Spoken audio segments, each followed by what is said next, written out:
Okay, so here's my router table that I'm going to make the sled for, and as you can see, I got a T-track in here. It's got a 3/4 inch slot and a 1/4 inch slot. And what I'm going to do is I've measured how far in each direction I want the sled to travel and how wide it needs to be to hold the box or whatever I'm going to use to push the project back and forth, so I can cut a dovetail or a spline of some sort.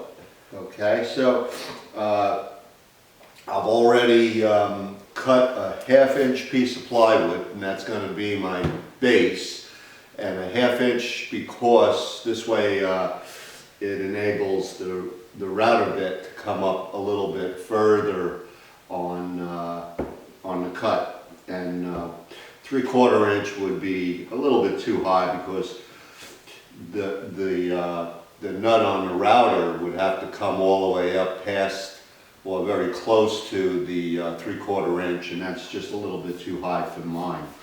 So let me get the 1/2 inch sled piece, and I'll bring that over here and we'll mark it out. But here's my 1/2 inch piece of plywood, and it's just regular big box store plywood. This one's even got a hole drilled in it, but that's okay. So but it is cut square, and it does lay very flat, no rocking or anything.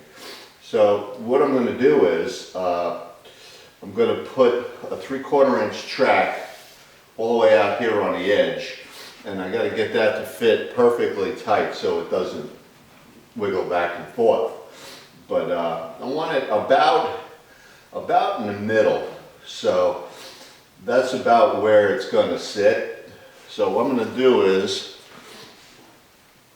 I'm going to mark about where I'm going to put it. It's not really that important, but this is about where the sled's going to go, right here. And what I will do is I'm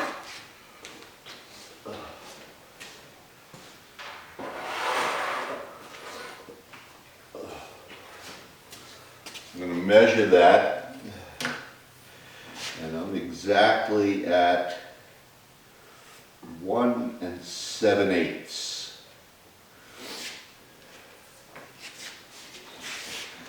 I'll measure that down here, and we've got that. Okay, and then I'll just draw kind of a reference line along the edge here. And I made it this long so that all the track is in here, and it gives it the most support from wiggling. Okay, so now I'm going to go over and I'm going to cut and fit a 3/4 inch piece of hardwood to fit into this T-slot, and then we'll position that and screw it and attach it. Alright, so what we're going to do here is I've cut the 3/4 inch,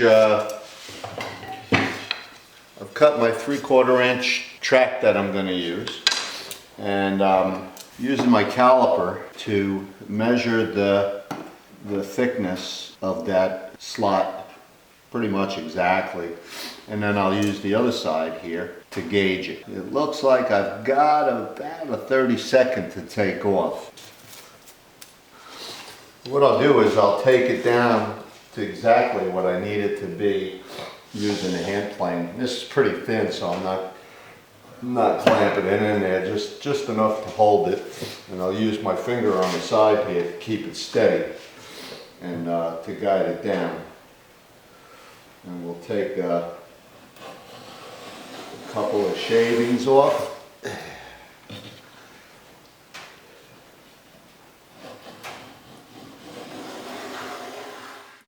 Okay, well it's a pretty tight fit. Okay, so it kind of fits this way. It's a little tight right in here, and you can't really push it through. and it definitely doesn't really fit in this way.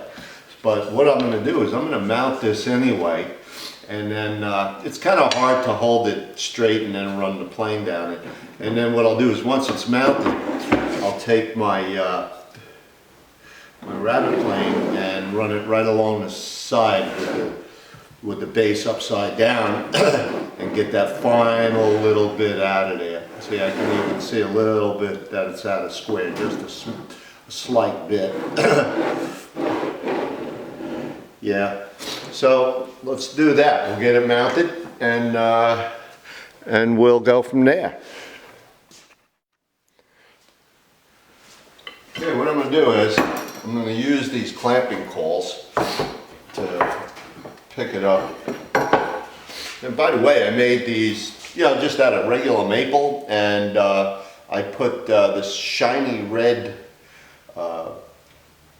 packing tape on that, and that works out pretty well. The glue doesn't really stick to it. So we'll make some of them. We have a couple of clamps here. I'll get that one right there on the line, and then we'll measure that, double check it. That's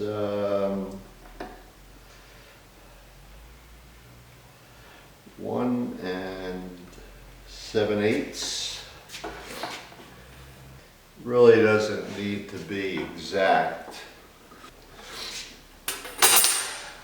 As long as this is straight and there's not really any bow in it.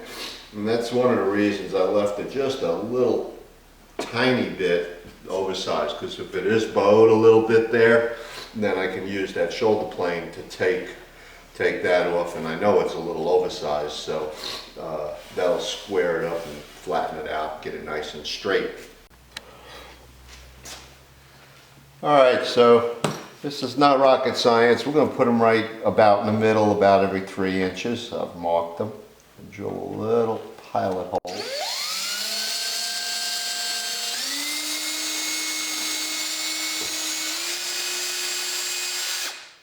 And I don't even care if I go through with the hole.